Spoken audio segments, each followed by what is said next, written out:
Loi sur la congolité, Félix Tshisekedi donne son avis. Pour le chef de l'État, être président né des pères et des mères congolais n'est pas un critère de bien servir son pays et ses compatriotes. Il faut noter que la voix du président de la République était très attendue à ces sujets. Éthique, pharmaceutique et entrepreneuriat, c'est le thème retenu cette année pour la commémoration de la Journée internationale des pharmaciens.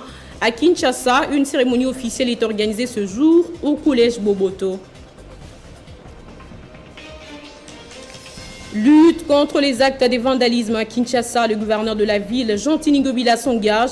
Il échangera ce samedi avec les responsables des partis et regroupements politiques quant à ce. Bonjour à tous et bienvenue si vous nous rejoignez sur Télé 50. Dans une interview accordée à VOA, le chef de l'État, Félix-Antoine Tshisekedi Tshilombo, n'a pas été favorable à la proposition de loi sur la nationalité dite loi Tchani, portée par le député national Ntingi Pouloulou. Pour les présidents de la République, être président de père et des mères n'est pas un critère de bien servir son pays et ses compatriotes. Cette intervention du chef de l'État vient juste après que le bureau de l'Assemblée nationale ait écarté la loi de la session de septembre. D'abord, je commence par dire que Tchani, c'est un Congolais, jusqu'à preuve du contraire.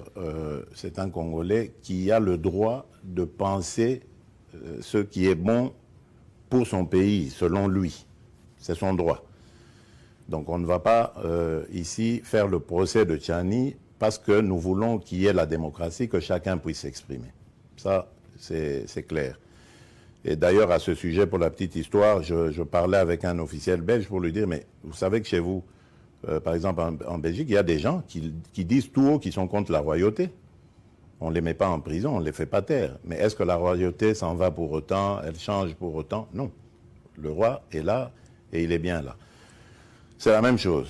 Alors maintenant, puisque vous demandez mon avis, mais je dirais simplement, est-ce que être Congolais de père et de mère suffit à garantir une bonne gestion des Congolais de père et de mère, des autres Congolais, de nos compatriotes, de père et de mère ou d'un père, d'une mère, voilà. Donc, est-ce que cela suffit comme critère pour servir son pays de manière loyale, fidèle, et ses compatriotes de manière convenable? Je ne crois pas.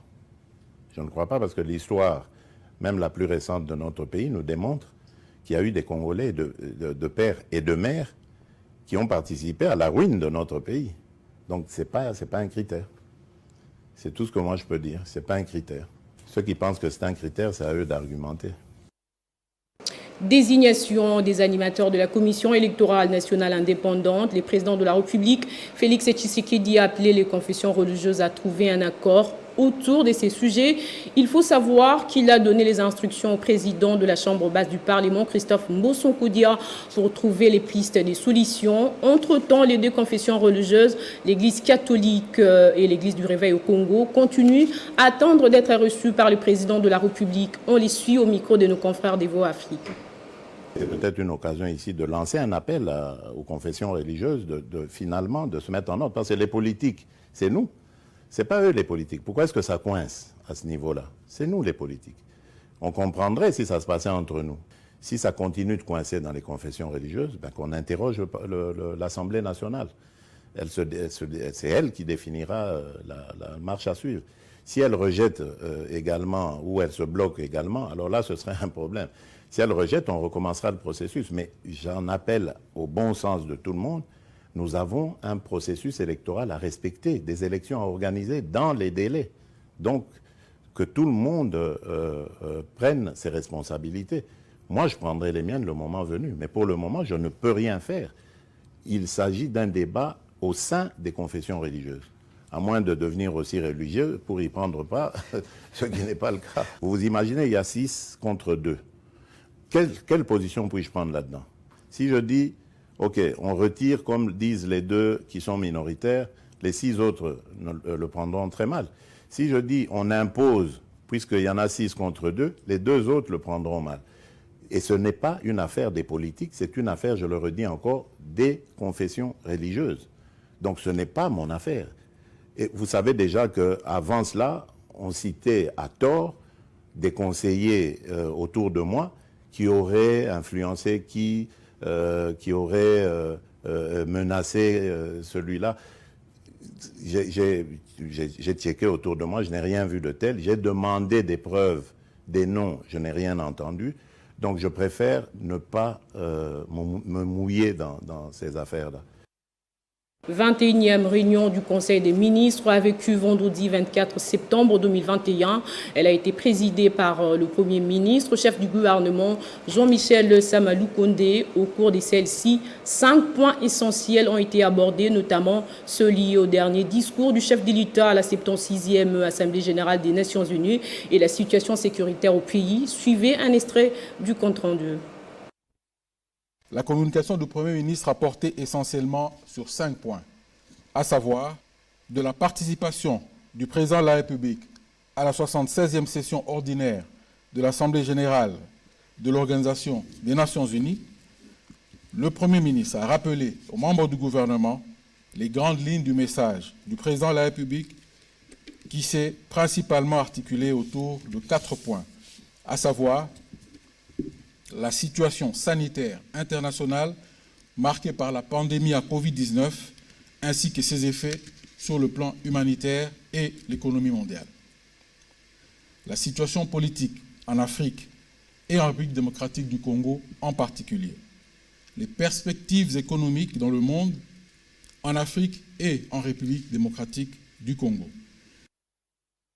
La dynamique de contrôle citoyen des activités des représentants du peuple en République démocratique du Congo, DIRCAP ASBL, a organisé ce jour un débat sur les projets d'appui au contrôle citoyen à l'Assemblée nationale. Cette activité s'inscrit dans le cadre de la redevabilité des élus du peuple au sein des institutions parlementaires.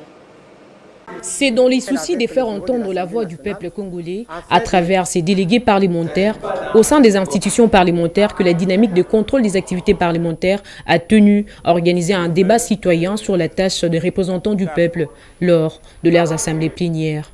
Les rapports que nous avons produits, c'est un rapport scientifique. Nous ne faisons pas les analyses d'une manière hasardeuse. Ce sont les analyses à fond que nous faisons, les analyses scientifiques pour ne pas être pour ou contre. Nous, notre souci, c'est de voir le peuple congolais s'épanouir d'une manière positive. Voilà pourquoi nous disons que les peuples congolais doivent ouvrir les yeux pour suivre les activités de leurs représentants. C'est un devoir citoyen et nous sommes obligés de le faire. Plusieurs participants à ces assises ont salué l'initiative de la dynamique de contrôle des activités parlementaires qui a pour objectif de faire une évaluation sur la redevabilité des délégués de population, des délégués des peuples. Seul élu qui a participé à ces débats, j'estime avoir été très satisfait par la qualité du débat, par l'importance du débat, mais aussi par l'importance de ses conclusions. Je suis très satisfait et j'attends participer encore de manière plus prononcée dans les jours à venir à d'autres examens de rapports qui vont sortir au niveau de notre structure, la DIRCAP. Les participants à cette conférence débat ont émis le vœu de voir les choses s'améliorer dans les jours à venir pour l'amélioration des conditions sociales des Congolais. Dans l'actualité également, le gouverneur de la ville de Kinshasa, Jean-Tini Ngobila, a, via un communiqué parvenu à notre rédaction, invité les secrétaires généraux des partis politiques et les coordinations des plateformes politiques de Kinshasa à prendre part à une réunion ce samedi dans son cabinet de travail. Les échanges tourneront autour des actes de vandalisme qui se sont produits ces jours dans la capitale congolaise. Forum national sur la paix de la jeunesse autour de la résolution 2250 en République démocratique du Congo, un atelier de vulgarisation de feuilles de route nationale pour sensibiliser les jeunes à la préservation de la culture de la paix. Les jeunes ont réfléchi sur plusieurs thématiques concernant leur quotidien et les obstacles qui entravent leur participation dans la prise des décisions. Ce forum a été organisé dans le cadre de la mise en œuvre de la résolution 2250, adoptée en décembre 2015 par le Conseil de sécurité et qui considère les jeunes et les organisations de jeunesse comme des partenaires importants dans les efforts mondiaux engagés pour la lutte contre l'extrémisme violent et la promotion de la paix. La résolution appelle à associer les jeunes et à renforcer leur participation dans la prise de décision. Elle appelle aussi à favoriser le développement économique et social des jeunes pour prévenir leur radicalisation et leur engagement dans des actes d'extrémisme violent. Par ailleurs, la résolution souligne l'importance de prendre des mesures nécessaires pour protéger les droits humains des jeunes et les protéger contre toute forme de violence, y compris la violence basée sur les genres. Ce qui est important par rapport au projet que nous sommes en train d'exécuter, c'est amplifier la voix de la jeunesse. Vous-même, vous avez suivi les résolutions des jeunes, leur volonté à pouvoir s'exprimer.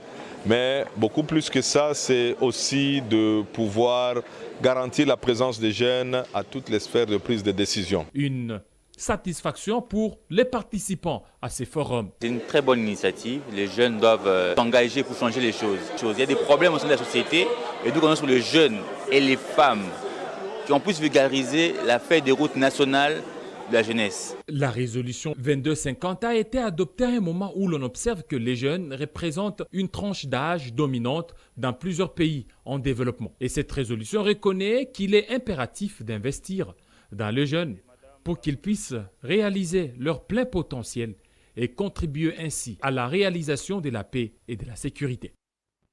25 septembre 2021, l'humanité tout entière célèbre la Journée mondiale des pharmaciens sous les thèmes éthique pharmaceutique et entrepreneuriat.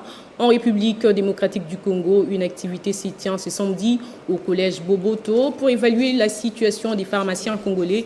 Une occasion pour ces derniers d'exprimer leur regret du fait qu'ils sont souvent négligés et marginalisés, d'où la demande d'une implication des autorités pour leur accompagnement sur tous les plans.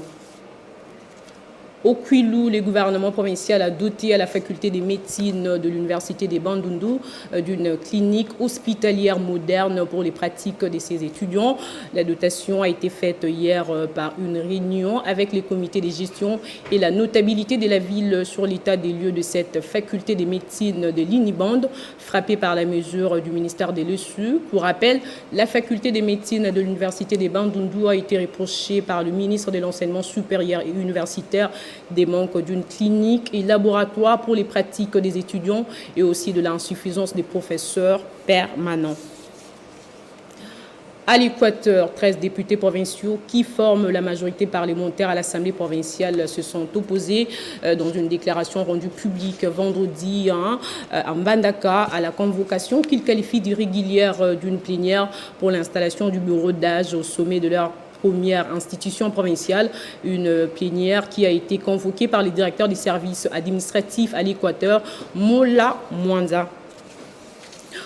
Ouvrons notre page sportive à présent avec le début des préparatifs sur les championnats d'Afrique qui aura lieu à Accra. Le club de Kinshasa affûte déjà les armes. Le cas des Triton Club qui va aligner plusieurs athlètes à l'équipe nationale lors de ces hostilités. Christian Boukaya revient sur sa préparation.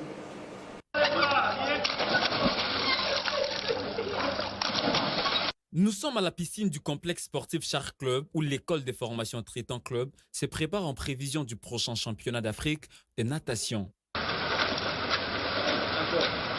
Les nageurs de ces clubs combinent l'atelier physique, technique et tactique qui devra aboutir à des résultats escomptés. La vitesse, bien croisé, bien tiré. Cependant, l'état de cette piscine ne garantit pas la sécurité des athlètes, d'où l'inquiétude de Peter Wabalenda, président des Triton Club. Bon, d'abord, il y a ce problème, comme vous venez de le dire, il n'y a pas de championnat parce qu'il n'y a pas de club. Mais les athlètes sont là. Nous ici, nous sommes en train d'encadrer quelques 4 jeunes. Les autres vont venir. Mais s'il n'y a pas de club, parce que le gouvernement ne s'intéresse pas à la natation. C'est l'un des problèmes les plus cruciaux que nous avons. Avec ces rythmes, le directeur technique des Triton Club pense que ces athlètes seront prêts avant le go du championnat continental. Un bon athlète ne peut pas rester pendant 2 mois sans pourtant s'exercer, sinon il va perdre les réflexes. Raison pour laquelle, qui est compétition ou pas, nous on est là. Et je vous ai dit tantôt que l'objectif des Triton, c'est de pouvoir former d'abord. Donc c'est une pépinière de la Fédération des natation. Les athlètes se disent déterminés à défendre les couleurs nationales à la grand-messe continentale des natations qui aura lieu à Accra au Ghana au mois d'octobre. Place au rappel des titres. Loi sur la congolité, Félix Tshisekedi donne son avis pour les chefs de l'État. Être président né des pères et des mères congolais n'est pas un critère de bien servir son pays et ses compatriotes. Il faut noter que la voix du président de la République était très attendue à ces sujets. Éthique, pharmaceutique et entrepreneuriat, c'est le thème retenu cette année pour la commémoration de la Journée internationale des pharmaciens. À Kinshasa, une cérémonie officielle est organisée ce jour au collège Boboto. Lutte contre les actes de vandalisme à Kinshasa. Le gouverneur de la ville de Kinshasa, Jean-Tini Ngobila, s'engage. Il échangera ce samedi avec les responsables de partis et regroupements politiques quant à ce. Ainsi prend fin cette édition du journal. Merci de l'avoir suivi. L'actualité reste en continu sur Espace 50.